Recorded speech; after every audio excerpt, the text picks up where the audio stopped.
Well, hello once again. Welcome back to our daily encouragement channel. Hopefully, you've had a great day so far. However much of your day you've got left or you've gone through, whether you're doing this at the beginning of the day, end of day. Hopefully, again, it's been a good one for you. Uh, Goal of our channel. If you've never watched this your first time or your first time in a long time, we just take a passage of scripture, pick a verse or two or three, just depending. And what we try to do is to find something encouraging. What I try to do is share with you something that's been encouragement to me and hope that it can encourage you as you go through your day. Today we're continuing through our journey. At this point, we are in Matthew chapter 13. And we're going to start at verse number 1, and we'll go for a little bit here. It says, "The same day went Jesus out of the house and sat by the seaside, and great multitudes were gathered together unto him, so that he went into a ship and sat, and the whole multitude stood on the shore. And he spake many things unto them in parables, saying, Behold, a sower went forth to sow. And when he sowed, some seeds fell by the wayside, and the fowls came and devoured them up. Some fell upon stony places, where they had not much earth, and forthwith they sprung up, because they had no deepness of earth. And when the sun was up, they were scorched, because they had no root, they withered away. And because they had no root, they withered away. And some fell among thorns, and the thorns sprung up and choked them. But others fell into good ground, and brought forth fruit, some an hundredfold, some 60-fold, some 30-fold. Who hath ears to hear, let him hear." Now, there, there are many parables in this passage, and so we could have chosen one of many different ones, but I thought it'd be good to start at the beginning, the very first one here. Uh, and I guess if I had to pick something with this, I'd probably label this "Knowing Your Audience."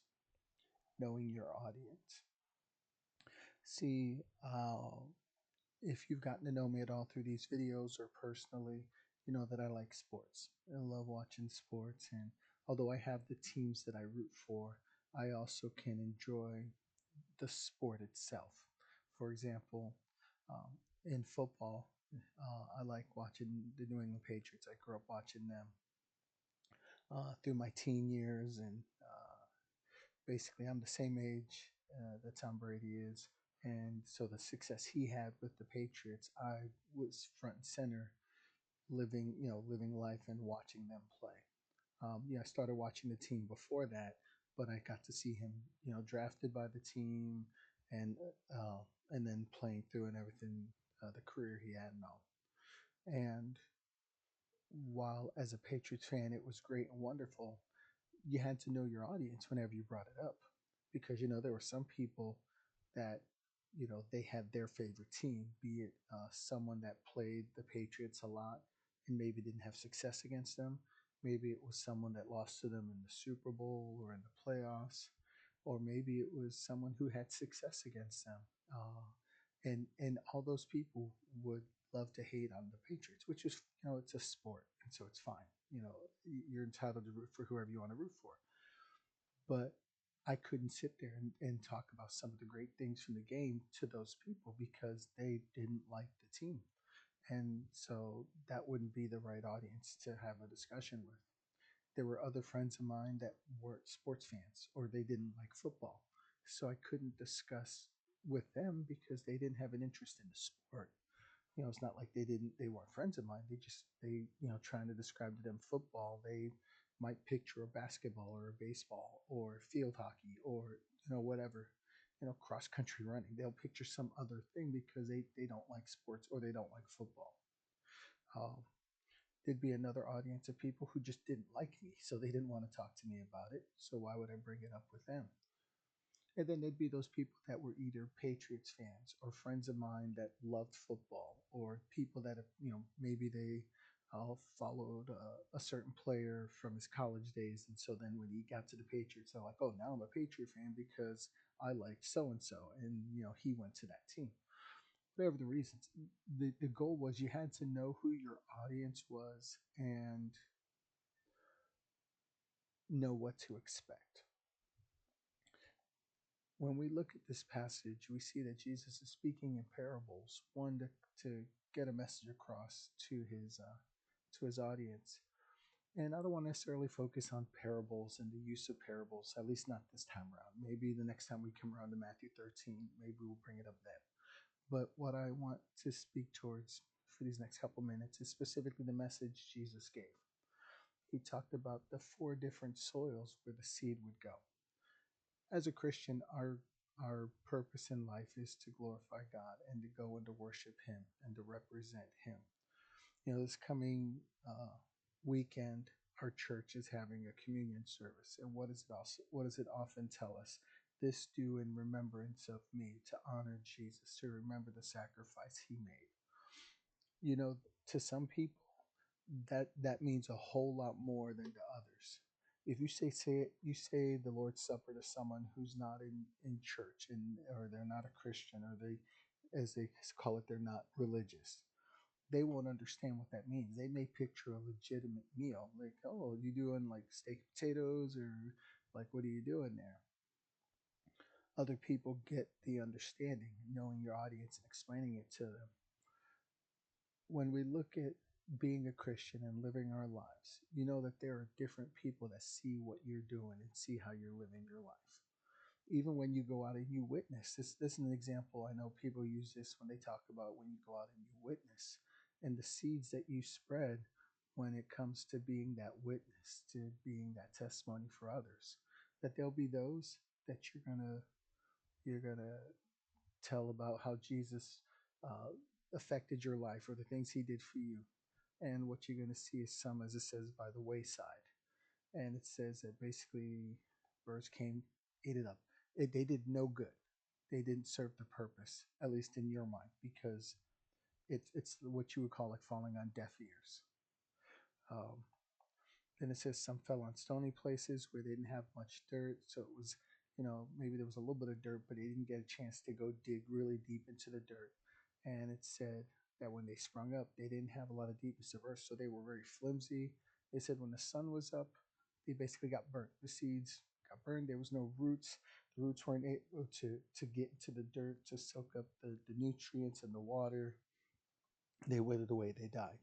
So sometimes the seeds may have an initial good effect, but it's surface level. And basically, when the trials start coming, people just wither away. Then it says some fell among the thorns. So where the seeds got into a place where they could grow, but as they started to grow, there were things that were right there nearby them that prevented them from growing and being effective. There are going to be people you try to witness to, or people that they see you, but they're impacted by other things. They're distracted by other things. And you can't do anything to fix them, to help them. You're just, I don't want to say stuck, but that is a nice way to put it, in a position where you can't do anything. And then it says the last one, and then other fell into good ground, brought forth fruit, some hundredfold, some 60-fold, some 30-fold. That's the one that you're like, yeah, that's what I'm looking forward to. If you've grown up in church, you'll hear a lot of times of I don't want to say opportunities, but instances where missionaries or preachers or teachers went into a field and they worked for years trying to be a witness and a testimony. Or I know missionaries that are like translators, and they've gone forward and gone into translation work. Or I know people that gone to other countries just to be a teacher and a servant. Like they're not a pastor, not a pastor and his wife, or a missionary and his wife. It's literally a single person that went and is doing their best to serve in the ministry wherever they are, be it an orphanage or whatever. And they spend years out there. And we, in our limited scope, don't see the end result. We're thinking, oh, maybe they've evangelized the country, or the tribe that they're working with, and maybe they haven't. It's not my place to judge success or failure, because if one soul gets saved, the Bible says that it's worth that. One, that it got into the good ground and it brought forth fruit. Because now, what does that one person do? Maybe that one person is the one that evangelizes a country, or that one person leads someone else to the Lord, and on it goes. The cycle continues. When you go forward living your life and being the Christian that you're supposed to be, or trying your best to, you have to understand, knowing your audience, not everybody's going to get saved.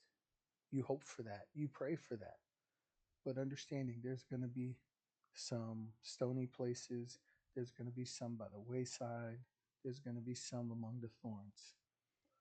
Don't be discouraged by those. Keep doing what you can to push forward to serve the Lord, and look forward to the time where it gets into the good soil and we see the good fruit brought forth. Take that. Hopefully, that encourages you today. I challenge you, if you have any comments, definitely feel free to leave them. Understand, please like, if you like the video, like them. It just kind of communicates with me, letting me know what you think. Uh, if you are enjoying the content, or you feel like there's opportunity for some more stuff that you're interested in, you can comment that, send a message, but subscribe. It helps me to, again, it helps me to know if I'm hopefully being an encouragement. And I'm not looking to be making money off of this. I just want to know I'm encouraging people. If not, I know I'm encouraging myself and just doing what the Lord's opened for me, and hoping what I can to find that good soil. Anyway, until the next time, God bless.